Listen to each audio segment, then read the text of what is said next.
আসসালামু আলাইকুম ওয়া রাহমাতুল্লাহি ওয়া বারাকাতুহু। আজ আপনাদের সম্মুখে অত্যন্ত ভয়ঙ্কর একটি হাদিস শরীফ পেশ করতে যাচ্ছি।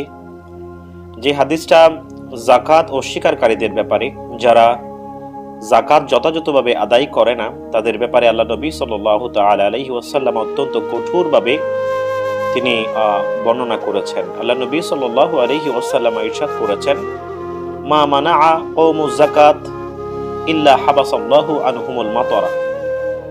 আল্লাহ নবী সাল্লাল্লাহু আলাইহি ওয়াসাল্লাম ইরশাদ করেন, যেই জাতি যথাযথভাবে যাকাত দেওয়া বন্ধ রেখেছে, রব্বুল আলামিন ওই জাতির উপর থেকে রহমতের বৃষ্টি নাজিল করা বন্ধ করে দিয়েছেন। নাউযু বিল্লাহি মিন যালিক। কত ভয়ঙ্কর একটি হাদিস সম্মানিত দর্শক মণ্ডলী। আমরা ইতিপূর্বে দেখেছি বাংলাদেশে এরকম সময় আমরা অতিবাহিত করেছি যে সময়টাতে দীর্ঘদিন যাবৎ বৃষ্টি হয়নি।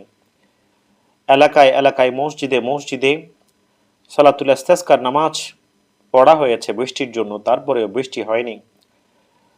আমরা যদি এই দৃশ্য আবার দ্বিতীয়বার যদি দেখতে না চাই, তবে আমরা এই মাহে রমজানুল মুবারকে আমরা যার উপর যতটুকুন যাকাত আদায় করা ওয়াজিব আমরা তা আদায় করার চেষ্টা করব। ওয়া মা তৌফিকি ইল্লা বিল্লাহ।